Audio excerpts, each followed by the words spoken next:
할렐루야, 피소 신앙 강좌 오늘 제 22강 예수님을 닮아가는 거룩한 삶 함께 공부하겠습니다. 오늘은 전체적으로 영생의 소망에 대한 두 번째 강의가 되겠습니다. 여러분, 제목에서 거룩한 삶이 나와 있는데 여러분은 어떻습니까? 마음 가운데 거룩한 삶을 살고 싶은 그런 그 마음이 있습니까? 제가 여러 사람에게 물어봤는데 대부분은 특별히 거룩한 삶이 잘 모르겠고 되고 싶은 마음이 없습니다. 이렇게 이야기를 하더라고요. 당신 부자가 되고 싶습니까? 그러면 명쾌하게 어떤 것인지 알아서 네, 부자가 되고 싶습니다. 이렇게 이야기하는데 거룩한 삶에 대해서는 개념 자체가 없는 것입니다. 거룩한 삶이라는 게 무슨 뜻입니까? 거룩한 삶이라는 것은 원래 세상과는 좀 더 구별되어 있고 뭔가 숭고하고 성스럽고 가장 아름다운 모습이라고 할 수 있겠습니다. 우리가 돈이 필요해서 부자가 되기를 원하지만 부자가 되는 그런 삶이 우리를 행복하게 하고 만족하게 할 수는 없지 않습니까? 그러니까 이 거룩하다는 그런 삶은 우리의 인생 가운데 가장 아름다운 모습, 가장 성스러운 모습, 가장 고상한 그런 모습을 갖는 것입니다. 여러분, 고상한 삶을 원합니까? 거룩한 삶을 원합니까? 성스럽고 정말 누가 보기에도 귀티가 나는 그런 고귀한 그런 삶을 살고 싶습니까?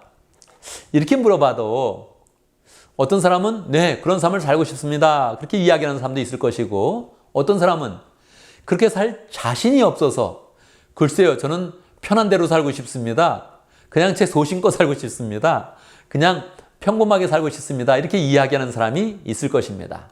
그것은 자신이 없어서 그런 것이고요. 정말 우리가 더 수고해질 수 있다면, 더 고귀해질 수 있다면, 더 존귀하게 돼서 다른 사람이 보기에도 와, 대단한 인상이다. 이렇게 말하는 그런 삶을 살 수 있다면 우리는 그런 삶을 살고 싶은 그런 마음이 있겠지요. 그러면 그렇게 거룩한 삶은 어떻게 사는 것입니까? 우리가 어떻게 그렇게 거룩한 삶을 살 수 있겠습니까? 여러분, 성경에서 또 답을 찾아봅니다. 하나님은 우리가 어떠한 삶을 살기를 원하실까요? 베드로전서 1장 15절 16절에 보면 이렇게 기록되어져 있습니다. 오직 너희를 부르신 거룩한 이처럼 너희도 모든 행실에 거룩한 자가 되라. 기록되었을 때 내가 거룩하니 너희도 거룩할지어다 하셨느니라. 베드로 사도는 신약 성도들에게 하나님처럼 거룩해라. 예수님처럼 거룩해라. 우리를 불러주신 이처럼 거룩해라. 이렇게 이야기하고 있습니다.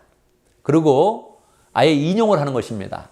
내가 거룩하니 너희도 거룩하라. 이 말씀은 구약에 여러 번 기록되어 있거든요. 그 말씀을 인용해서 다시 자신의 말이 그냥 자기가 하는 말이 아니라 하나님께서 구약 성도들에게 주셨던 말씀이다 하는 것을 상기시키고 있습니다. 하나님은 뭐라고 말씀하십니까? 내가 거룩하니 너희도 거룩해라. 나는 고상하다. 나는 존귀하다. 너희도 존귀해라. 왜 그렇습니까? 하나님이 우리를 불러주셨기 때문에 그러한 것입니다. 하나님은 우리가 거룩한 그런 삶을 살기를 원하십니다. 그 부르심처럼 하나님이 거룩하신 분이신데 거룩한 뜻 가운데서 우리를 부르신 것처럼 우리가 고상하고 존귀하게 되고 멋진 삶을 살기를 원하시는 것입니다. 우리가 어떻게 그럴 수 있겠습니까? 우리 안에는 정말 그렇게 살만한 능력은 없습니다. 없는데 우리가 예수님을 모시게 될 때, 영접해서 예수님을 모시게 될 때 예수님의 모습 가운데서 점차 예수님을 따라가는 그런 가운데 우리의 그런 삶 가운데 거룩함이 나타난다는 것입니다. 우리 스스로 거룩해서 아니면 거룩한 목표를 세워서 그렇게 살아가기 때문에 거룩한 것이 아니라 우리가 예수님을 영접하고 예수님이 우리 가운데 역사하시면서 계속 우리의 마음을 인도하고 우리의 영혼을 인도하면서 우리 속에 거룩함이 나타나도록 인도하시는 것입니다. 구원의 단계 속에서 두 번째가 무엇입니까? 성화 아닙니까? 거룩하게 변해가는 것. 우리가 칭의, 구원받은 사람이 거룩하게 변해가는 것이니까 성화의 과정을 통해서 우리는 거룩함을 우리의 그런 삶 가운데 계속 가져오는 것입니다. 이렇게 구체적으로 거룩함을 가져오려면 우리가 어떻게 살아야겠습니까? 내가 내 소원과 내 생각으로 인생의 목표를 정해서 사는 것이 아니라 자꾸 예수님이 가졌던 그런 소원을 우리의 마음속에 새기는 것입니다. 빌립보서 2장 13절에 보면 이렇게 기록되어져 있습니다. 너희 안에서 행하시는 이는 하나님이시니 자기의 기쁘신 뜻을 위하여 너에게 소원을 두고 행하게 하시나니. 우리 안에서 행하시는 이는 하나님이시라는 거예요. 예수님을 영접하는 순간 성령이 들어오시고 하나님의 뜻 가운데서 이 마음이 점점 이제 움직여가는 것입니다. 그러면 우리가 주님을 영접할 때 주님은 우리의 이런 그 마음 가운데 하나님의 소원을 두신다는 거예요. 우리가 그 하나님의 소원을 이루는 사람이 되어서 하나님의 소원을 이루는 삶을 살면서 점차 거룩해져 간다는 것입니다. 사도 바울은 갈라디아서 2장 20절에서 이렇게 고백했습니다. 내가 그리스도와 함께 십자가에 못 박혔나니 그런즉 이제는 내가 산 것 아니요 오직 내 안에 그리스도께서 사시는 것이라. 이제 내가 육체 가운데 사는 것은 나를 사랑하사 나를 위하여 자기 몸을 버리신 하나님의 아들을 믿는 믿음 안에서 사는 것이라. 그러니까 우리 사람들 가운데서도 사도 바울은 그 수준이 아주 높아서 이제는 예수님을 모셨는데 예수님의 소원대로 사는 거예요. 사도 바울의 삶이 그렇지 않았습니까? 정말 예수님의 뜻을 행하며 말씀을 전하며 평생을 바쳐서 살았습니다. 그러니까 나중에 사도 바울이 그 수준이 높아져서 이제는 내가 사는 것이 아니라 내 안에 그리스도께서 사시는 것이다. 정말로 그리스도를 완전히 모셔서 내 안에 예수님을 모셔서 예수님이 나타내는 그런 삶을 살고 있습니다. 그런 거죠. 그러니까 우리가 사도 바울을 성 바울이다 그렇게도 부르게 되는 것입니다.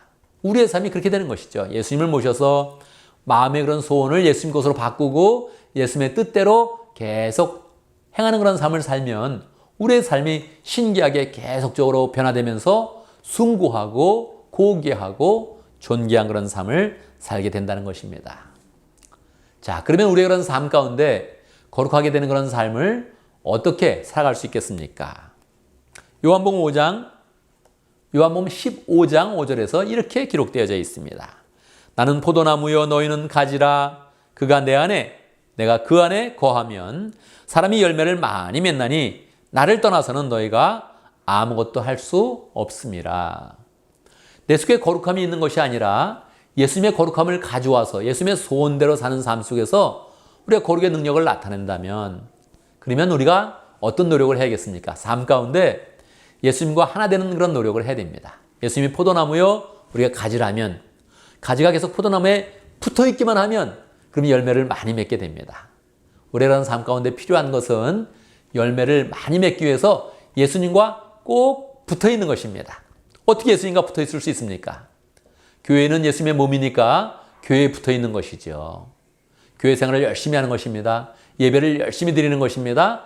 교인들과 열심히 교제하는 것입니다. 교회 활동을 열심히 하면서 섬기는 그런 삶을 사는 것입니다. 예수님과 꽉 붙어있게 되죠. 평소에 예수님의 말씀을 자꾸 마음에 새기고 큐티하고 말씀을 먹는 것입니다. 예수님과 붙어있게 되죠. 늘 예수님께 기도하는 것입니다. 예수님의 이름으로 기도하는 것입니다. 예수님과 붙어있게 되죠. 그래서 예수님과 붙어있는 삶이 되면 내 능력 때문에 내 삶 때문에 열매 맺는 것이 아니라 예수님과 붙어있는 그 은혜 가운데서 계속 우리의 그런 삶 가운데 열매가 맺혀진다는 것입니다. 이렇게 열매가 맺혀지면 우리는 정말 우리가 상상하기도 힘든 수준의 그런 삶을 살게 되는 것입니다. 로마서 12장 9절에서 11절 보면 이렇게 기록되어져 있습니다. 사랑에는 거짓이 없나니 악을 미워하고 선에 속하라. 형제를 사랑하여 서로 우애하고 존경하기를 서로 먼저 하고 부지런하여 게으르지 말고 열심을 품고 주를 섬겨라.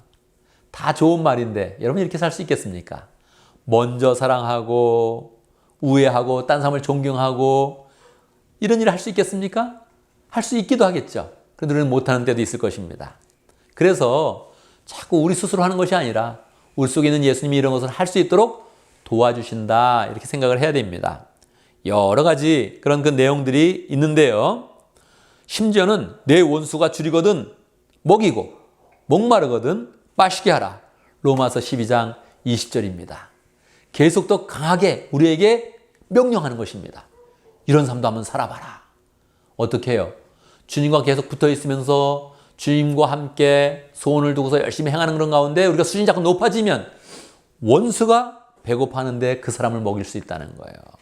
원수가 목마른데 물을 마시게 할 수 있는 그런 마음이 있다는 거예요. 마태복음도 동일한 그런 말씀을 해줍니다. 마태복음 5장 44절입니다. 나는 너희에게 이르노니 너희 원수를 사랑하며 너희를 박해하는 자를 위하여 기도하라. 어떻게 원수를 사랑합니까? 원수를 미워하게 되죠. 미움이 생기게 되죠. 그래서 우리는 거룩한 삶을 소망해야 된다는 것입니다. 예수님을 모시고 살면서 내 안에 예수님의 뜻이 풍성하게 적용이 되면서 우리의 그런 삶 가운데 그냥 일반적인 사람, 평범한 사람의 수준이 아니라 고상한 수준까지 나가는 겁니다.